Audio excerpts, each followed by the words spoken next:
Good morning, praise Lord. Welcome to this video. இன்றைக்கும் நான் தானியேலின் புஸ்தகத்தை தியானிச்சிட்டு இருந்தேன். முதல் அதிகாரத்திலேயே தானியேல் எப்படி அது மாதிரி தரிசனக்காரனா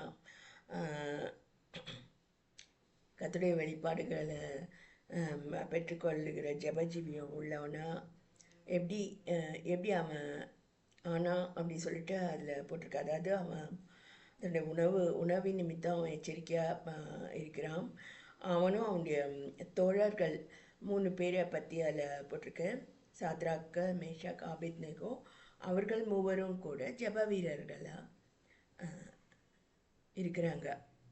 அது எப்பவுமே கெட்ட சாகவாசங்கள் நம்மளை ஜெப ஜீவியத்துலேருந்து தள்ளிடும். ஸோ நம்ம எவ்வளோ நல்லவங்களாக இருந்தாலும் கெட்ட சாகவாசம் நம்முடைய பேச்சு நம்முடைய அதிலெல்லாம் நம்மளை பாதிக்கும். அதில் பார்த்தீங்கன்னா எங்கள் மாமா ஒரு காலட்சேபம் பண்ணுவார். தானியேல் நேபுகாத் நேச்சார் கண்ட தரிசனத்தை சொப்பனத்தையும் சொல்லுவான், அதனுடைய அர்த்தத்தையும் சொல்லுவோம். அதான் செய்யக்கூடிய விசேஷமான வெளிப்பாடு. அதில் பார்த்திங்கன்னா அவனையும் அவனுடைய தோழர்களையும் கொல்லணும் அப்படி சொல்லிட்டு ராஜா உத்தரவு போட்டார். அதான் அந்த சொப்பனத்தை எனக்கு அறிவிக்காமல் போனேன். அது மாதிரி உங்களுடைய வீடுகள் எருக்களங்களாக ஆகிடும் நீங்கள் எல்லோரும் கொல்லப்படுவீர்கள் ஞானிகள் அப்படி சொல்லிட்டு பலரையும் கேட்டு அவங்க யாராலையும் சொல்ல முடியல. கடைசியில் தானியேல் ஜெபித்து கண்டுபிடிக்கிறான். பின்பு தானியேல் சொன்னது, தேவனுடைய நாமத்திற்கு என்றென்றைக்கும் உள்ள சதா காலங்களிலும் ஸ்தோத்திரம் உண்டாவதாக. ஞானமும் வல்லமையும் அவருக்கே உரியது. அவர் காலங்களையும் சமயங்களையும் மாற்றுகிறவர். ராஜாக்களை தள்ளி ராஜாக்களை ஏற்படுத்துகிறவர். ஞானிகளுக்கு ஞானத்தையும் அறிவாளிகளுக்கு அறிவையும் கொடுக்கிறவர். அவர் ஆழமும் மறைப்பொருளுமானதை வெளிப்படுத்துகிறவர். இருளில் இருக்கிறதே அவர் அறிவார், வெளிச்சம் அவரிடத்தில் தங்கும் அப்படின்னு சொல்லிட்டு இருக்க. அந்த சிலை அதை பற்றி சொல்லும் போது அதனுடைய விளக்கங்களை சொல்கிறான்.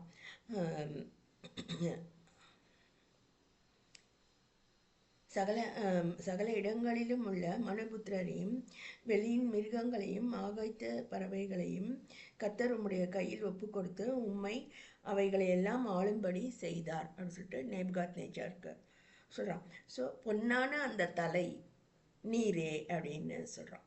ஸோ இனிஷியலாக அதுமாரி ஆட்சி பொன்னான ஆட்சி, பொற்காலம் அப்படின்னு சொல்கிறாங்க. அது மாதிரி இருக்கக்கூடிய ஆட்சி ஸ்லோவாக தரம் குறைந்து வருது அப்படின்னு சொல்லிட்டு சொல்கிறாங்க. நம்முடைய தாட் ப்ராசஸ்ஸே எவ்ரி டீகேட் நம்முடைய தாட் ப்ராசஸ் சேஞ்ச் ஆகிடுதாமா.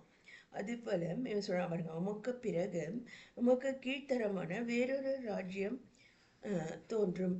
பின்பு பூமியெல்லாம் ஆண்டு கொள்ளும் வெண்கலமான 3ஆம் ராஜ்யம் ஒன்று எழும்பும். 4வது ராஜ்யம் இரும்பை போல் உரமாயிருக்கும். இரும்பு எல்லாவற்றையும் எப்படி நொறுக்கி சின்ன பின்னமாக்குகிறதோ அப்படியே இதுவும் நொறுக்கி போடுகிற இரும்பு போல அவைகளையெல்லாம் நொறுக்கி தகர்த்து போடும்.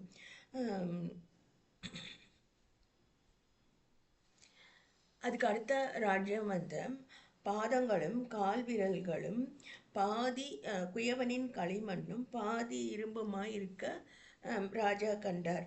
அந்த ராஜ்யம் பிரிக்கப்படும்.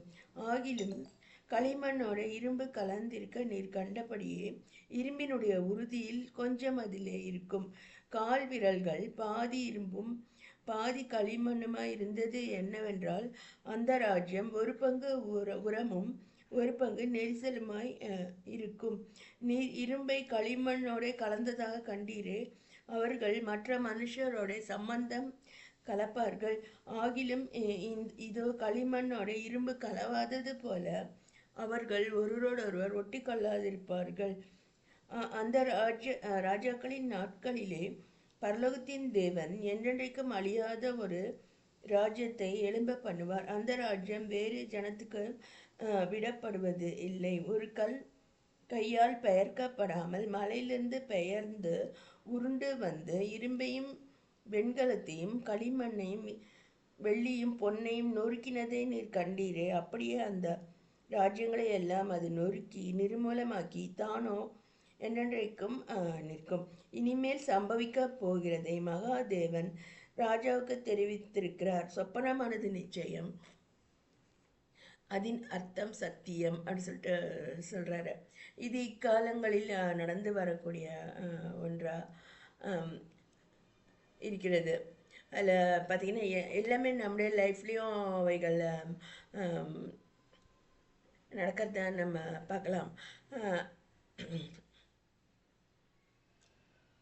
அதாவது எங்கே வீக்காக இருக்குதோ அந்த இடத்த முதல்ல அந்த கல் தாக்குது.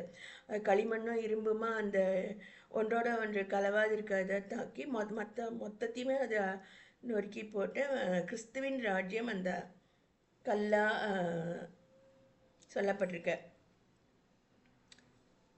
அது போல் தானோ என்றென்றைக்கும் நிற்கும் அப்படின்னு சொல்லிட்டு கர்த்தர் நிறைய இடத்துல அவர் சொல்லியிருக்காரு, ராஜ்யம் இவ்வுலகத்துக்கு உரியது அல்ல அப்படின்னு சொல்லிட்டு.